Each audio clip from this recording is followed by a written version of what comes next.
The nurse's pen scratched against the discharge papers, each stroke loud in the sterile silence of the hospital room. "Sign here, Miss Caldwell, and here. Initial here." My hand moved automatically, muscle memory from years of signing things I shouldn't have. But this time was different. This time I was signing myself out of the hospital, out of my old life, out of the grave I'd climbed back from. "Someone coming to pick you up?" The nurse smiled, that professional warmth they all wore like a uniform. "No, I'll manage." She'd hesitated, glancing at my chart. "You were in critical condition just 3 days ago. Are you sure you should be alone?" I'd looked at her directly then, and whatever she saw in my eyes made her step back slightly. "I've been alone the entire time. 3 more hours won't make a difference." The taxi ride home cost $43 I didn't have. I'd charged it to the one credit card they hadn't maxed out yet. A secured card I'd hidden in my underwear drawer, my last $50 transformed into $500 of available credit. The driver had tried to make conversation. I'd watched the city blur past the window, every building and street corner sharp with new clarity. I'd died. Clinically, officially, completely dead for 4 minutes and 18 seconds. The doctors had used words like miraculous and unprecedented recovery. They'd run tests, scanned my brain, checked and rechecked my vitals. But they couldn't measure what had changed in those 4 minutes, 18 seconds. I'd seen everything. Not heaven, not hell, something stranger. Every moment of my life playing simultaneously, like watching 100 screens at once and understanding all of them perfectly. Every signature, every drained account, every time my mother had looked through me instead of at me, every loan in my name, every family helps family that only ever meant I helped them. And I'd seen the house, the deed, my name alone on the ownership papers. I'd come back different, crystallized, clear. The taxi pulled up to the familiar Victorian on Maple Ridge. 12 rooms, rose garden, the basement window, where I'd lived for 8 years, barely visible from the street. "This your place?" The driver had whistled low. "Nice house." "Yes," I'd said, tasting the truth of it for the first time. "It is." The front door was unlocked. It always was. My mother's way of showing the neighbourhood we had nothing to fear, nothing to hide.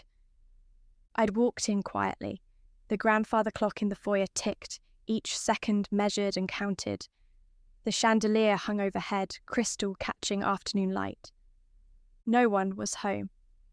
My mother's calendar on the kitchen corkboard showed spa day 2 p.m. in her looping handwriting. Oliver's gym bag was gone from the mudroom. My father was probably at his twice-weekly poker game. I'd stood in the centre of the kitchen with marble counters and a 6-burner stove and a refrigerator that cost more than a used car, and I'd laughed. The sound had echoed strange in the empty space. Then I'd gone to work. My laptop was still in the basement, right where I'd left it before collapsing at the diner 3 weeks ago. The screen flickered to life, battery somehow still holding a charge. First search, property records.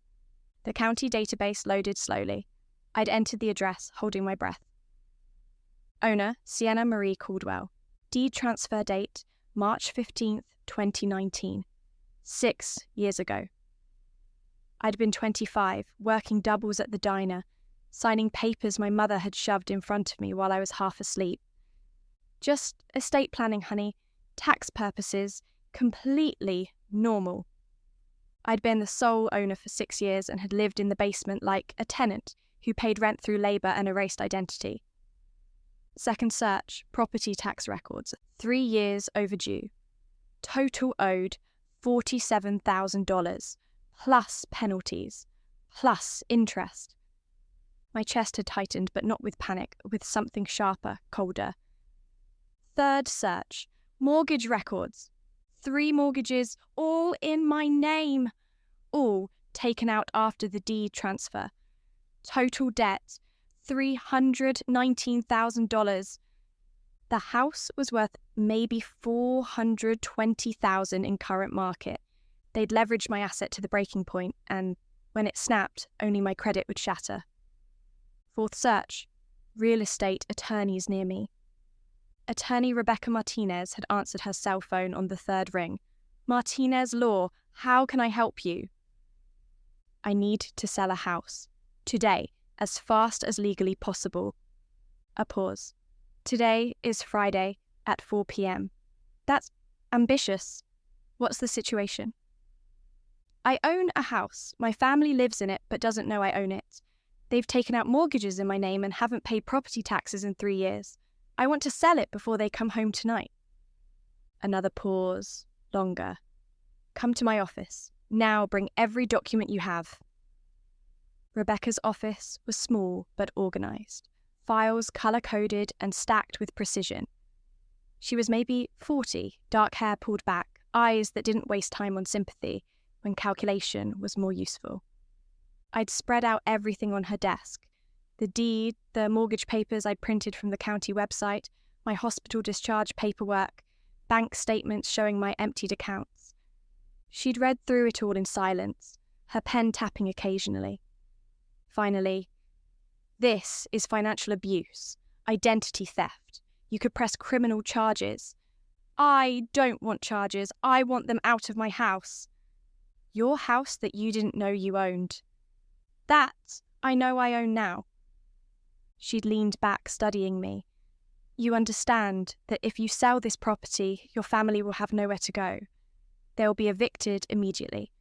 No notice period beyond what the new owner grants. Yes. And you're fine with that? I'm fine with that. She'd nodded slowly. Okay, here's what we can do. There's an investor I work with, buys distressed properties, flips them or rents them out. He can close fast, sometimes same day, if the motivation is right, but you won't get market value. He'll want it cheap. How cheap? With that debt load? Maybe $340,000. Enough to clear the mortgages and taxes with a little left over. Maybe $20,000, $30,000 for you. $30,000. More money than I'd ever had at once in my entire life. Call him. Marcus Chen had met us at the house at 6 p.m, just as the sun was angling golden through the windows. He'd walked through every room, professional and quick, taking photos on his phone, noting cracked tiles and water stains, and the way the basement, my basement, smelled like mildew and defeat. $340 is my offer, he'd said in the foyer. Cash. I can have the wire ready by 9 a.m. tomorrow, paperwork signed tonight. Not tomorrow. Tonight. Now! He'd raised his eyebrows. The banks are closed. The title company is closed. Rebecca had stepped forward. I have a notary on call.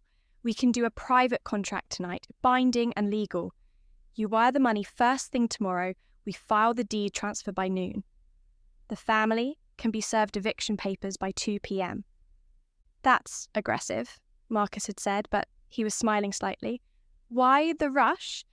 I'd looked around the foyer at the chandelier, the fresh flowers, the formal living room visible through the archway where family photos covered the mantel.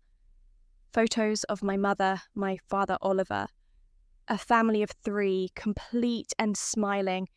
I wasn't in any of them. Because they come home at 7:30, I'd said, and I want this done before I have to see their faces. The contract had been signed at Rebecca's office at 6:47 p.m. My hand had been steady on every page, every initial, every signature line. Marcus had wire transferred a $10,000 non-refundable deposit immediately from his phone, proof of funds and commitment. The rest by 9 a.m, he'd confirmed, and I'll have my property manager here by 10 a.m. to change the locks and post notice. Make it 8 a.m, I'd said. My mother sleeps until 9 on Saturdays. He'd laughed sharp and quick. Brutal.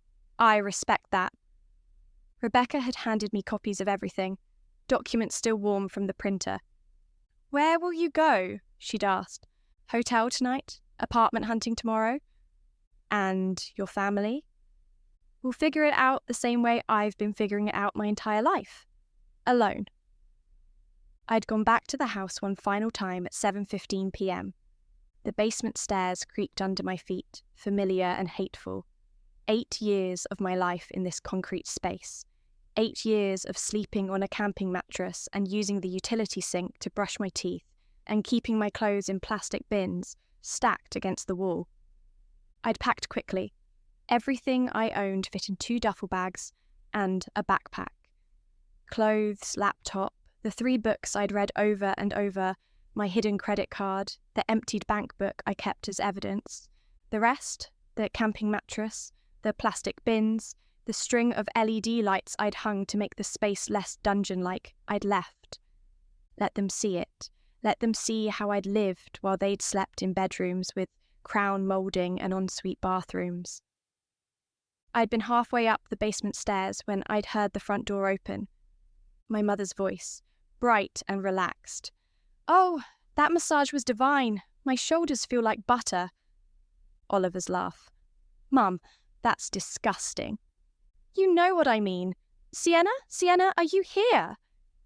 I'd frozen on the stairs, bags in hand.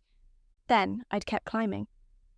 My mother had been in the kitchen, setting down her purse, when I'd emerged from the basement door. She had glanced over. "Oh, you're back from the hospital. How are you feeling?" "Not, we were so worried." "Not thank God you're okay. Just casual inquiry, the way you'd ask someone about the weather." "I'm fine." "Good. Listen, we need to talk about the medical bills. Your insurance didn't cover everything, and I sold the house." The words had come out calm, factual. She'd stopped mid-sentence, her hand still on her purse. "What?" "I sold the house. This house. It's done."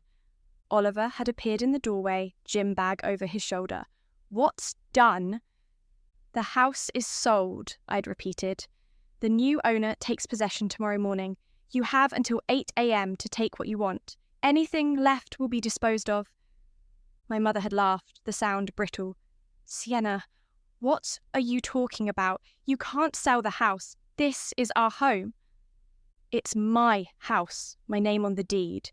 Has been for 6 years. That was for tax purposes, estate planning. You can't just..." "I can. I did.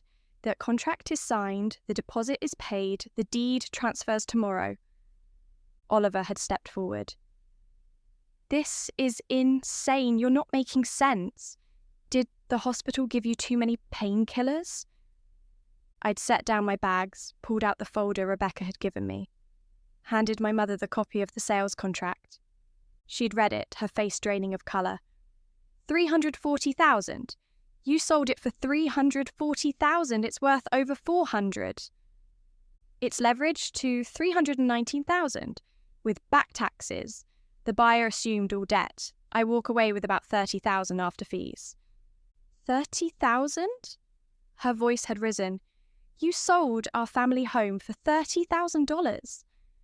I sold my house to clear debt you accumulated in my name, without my knowledge. While I was living in the basement, you ungrateful... The new owner will be here at 8 a.m. tomorrow to change the locks. If you're not out by then, he'll call the police for trespassing. My father had appeared from the living room, newspaper in hand. What's all this shouting? Sienna sold the house, Oliver had said, his voice flat with shock. My father had blinked slowly.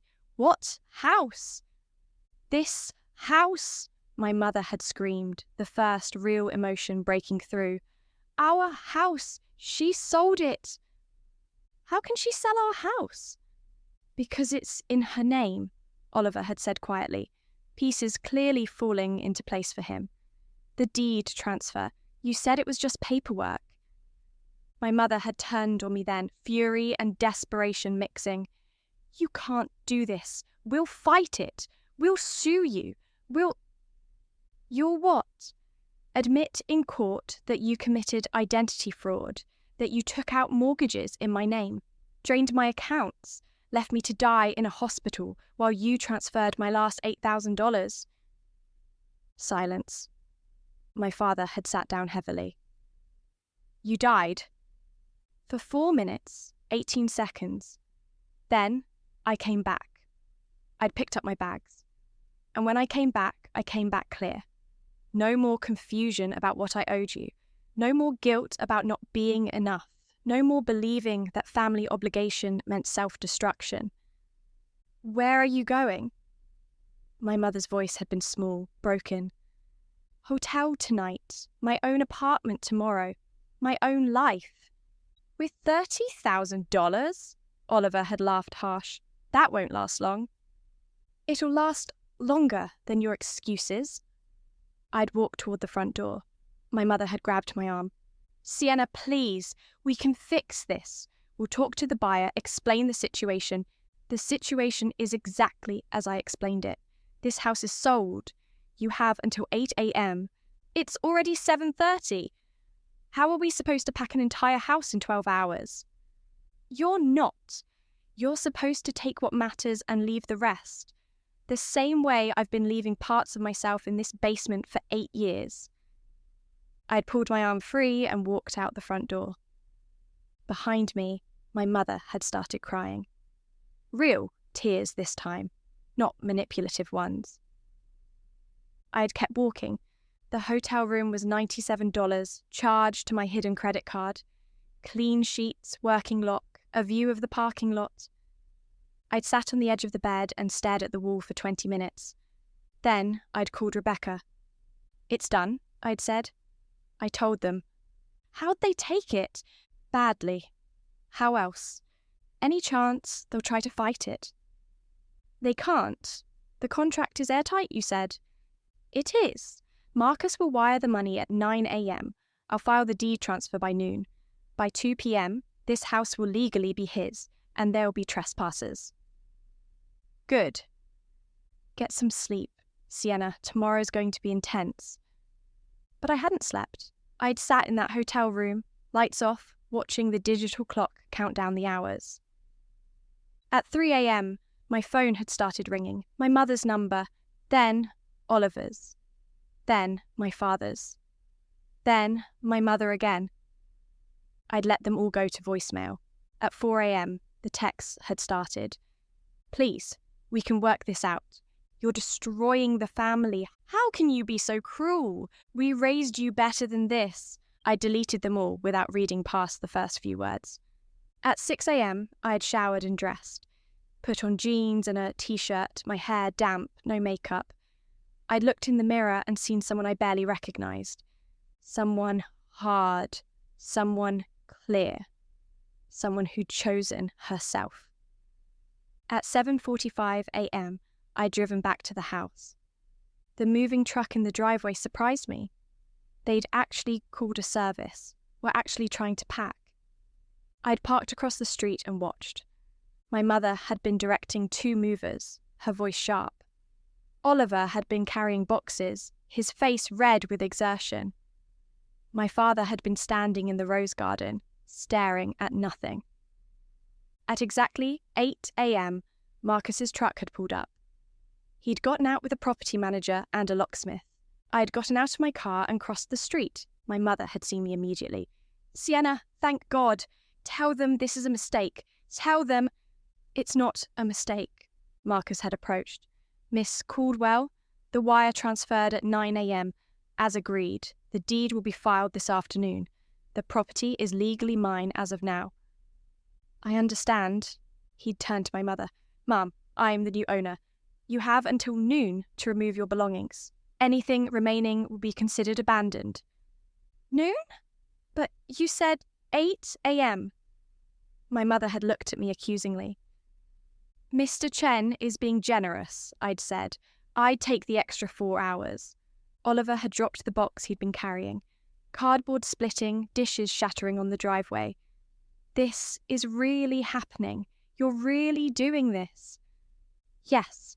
Where are we supposed to go? There's a Motel 6 on Highway 40. They have weekly rates. My mother had made a sound between a laugh and a sob. A motel? You're sending your family to a motel? I'm not sending you anywhere. I'm just not housing you anymore. The locksmith had started changing the front door lock, the drill loud in the morning quiet. Neighbours had started emerging, curious about the commotion. Mrs. Peterson from next door had called over the hedge. "Everything all right, Linda?" My mother had straightened, forced a smile. "Just fine, just some confusion about property management." But her hands had been shaking. By 11:30 a.m, the moving truck had been loaded. Furniture, clothes, my mother's collection of first edition books, my father's golf clubs, Oliver's gaming setup. They'd left the kitchen table, the couch in the basement, my camping mattress and plastic bins. They'd left the rose garden my mother had tended for 15 years. They'd left the childhood photos in the attic, the ones that included me before they'd started editing me out. My mother had walked up to me one final time, her mascara smudged. "You'll regret this." "Maybe, but it'll be my regret to own we're your family. You are people who shared my biology and address. That's not family, that's just proximity." She'd slapped me then, hard and fast, her palm cracking against my cheek. Marcus had stepped forward, but I'd waved him off. I'd touched my face, felt the heat blooming. "Feel better?" "No." She'd been crying fully now. "No, I don't. I don't understand how you could do this, how you could be this person." "I died," I'd said quietly, and when I came back, I realised I'd already been dead for years, living in that basement, signing those papers, believing I owed you everything because you'd given me life. But you know what? You didn't give me life. You gave me birth. Life is something I had to give myself. I'd turned to Marcus. "The property is yours. Do whatever you want with it." "You're not staying to watch?" "No, I'm done watching." The apartment I'd rented was small, a studio on the 4th floor of a building that smelled like curry and bleach. $520 a month, first and last due immediately. I paid with money from the house sale, watching my bank account display numbers I'd never seen before. $28,347.82. The apartment was empty. No furniture, no dishes, no anything. I'd slept on the floor that first night, my jacket as a pillow, and I'd slept better than I had in years. The calls and texts continued for weeks. "You've destroyed us. We're living in a motel. Your father is having chest pains from the stress. How can you sleep at night?" I'd blocked them all eventually, not out of anger, but out of self-preservation. Rebecca had called once. "The deed is recorded. The house is officially Marcus Chen's property. Your family tried to file a complaint, but without evidence of fraud, there's nothing they can do." "Good. How are you doing?" "I'm alive," I'd said. Actually alive, for the first time. 6 months later, I had furnished the apartment with thrift store finds and clearance sales. I'd gotten a new job at a marketing firm, entry level, but with benefits. I'd started rebuilding my credit, one on-time payment at a time. I'd driven past the house once, couldn't help myself. It had been repainted. The rose garden expanded. A new family lived there. I could see children's toys in the yard, a golden retriever barking at the fence. The house looked happy, lighter somehow. I'd kept driving.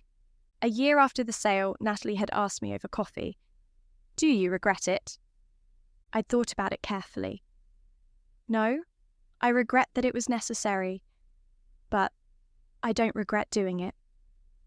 Your mum called me, asked if I knew where you were living. What did you say?" "That I didn't know, which was true at the time. You hadn't told me your new address yet."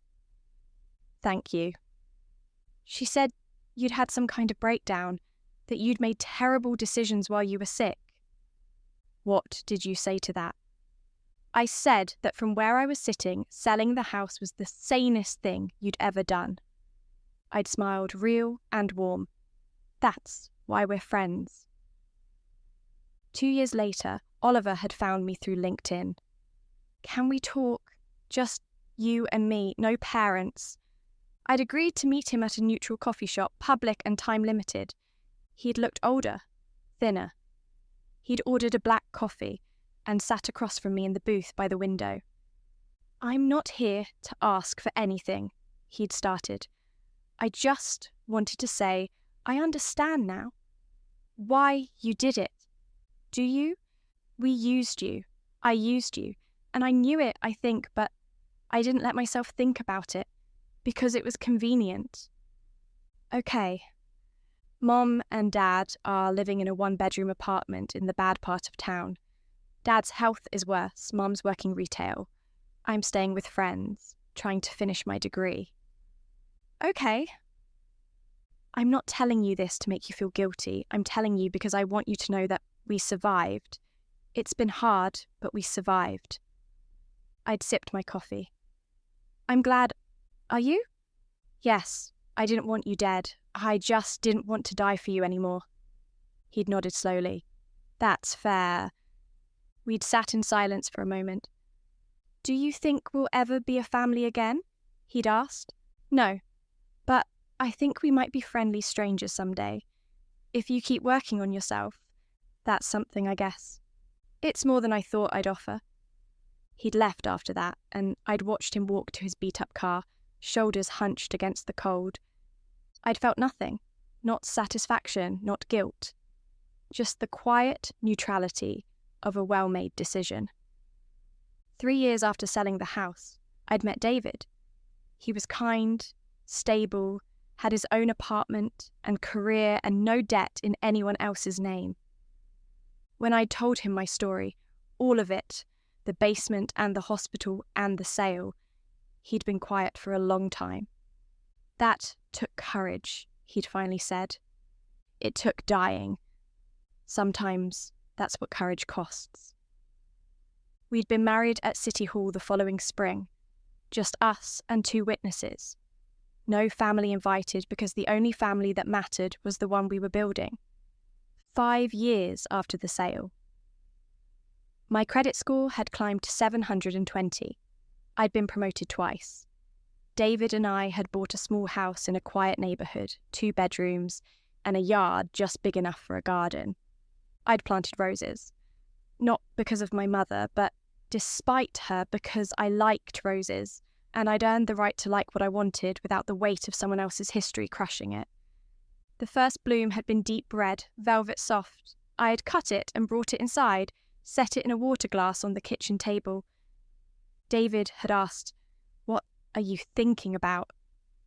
"That sometimes you have to cut yourself free to bloom. Deep," he'd teased gently. True, though. 10 years after the sale, I'd gotten an email from an address I didn't recognise. "Sienna, this is your mother. I'm using a friend's email because you blocked mine. I don't expect you to respond. I just wanted you to know that your father passed away last month. Heart failure. The funeral was small." Oliver spoke. "You weren't mentioned at your request, I assume.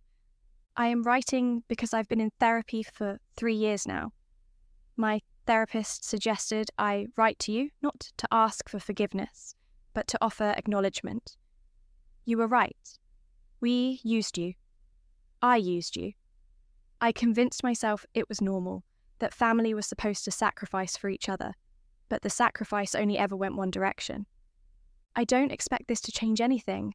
I just wanted you to know that I see it now. And I'm sorry, not because I want you back in my life, but because you deserved better than what I gave you.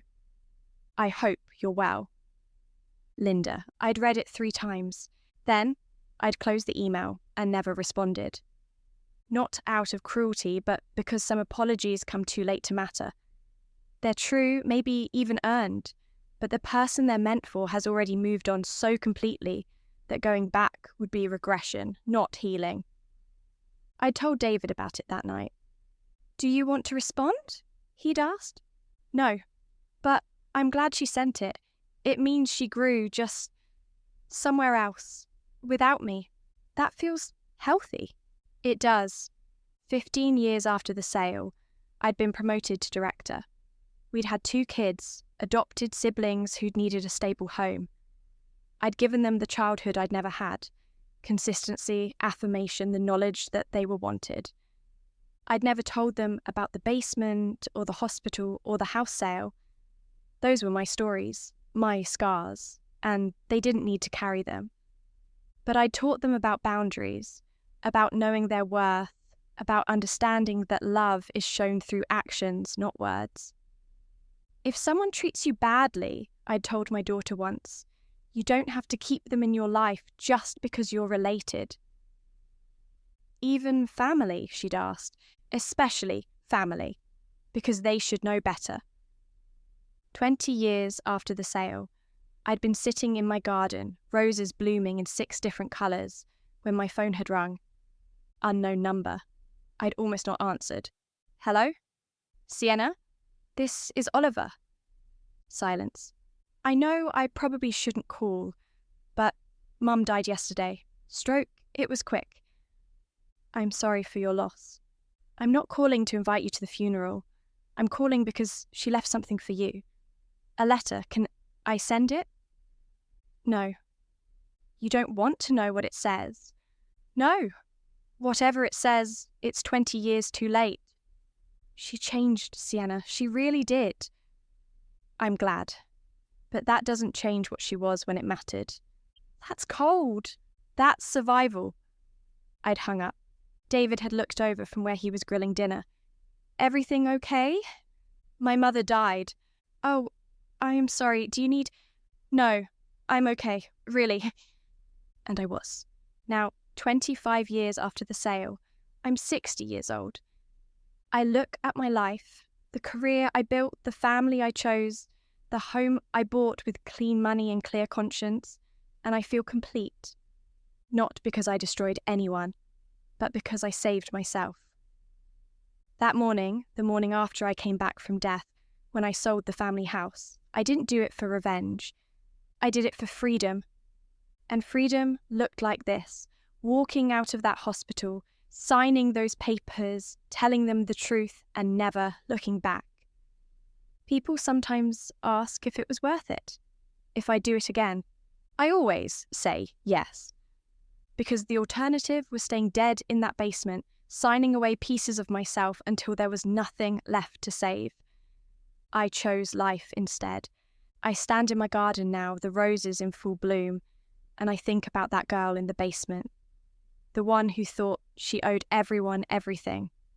The one who almost died believing she was worthless. I think, thank you for dying. Thank you for coming back.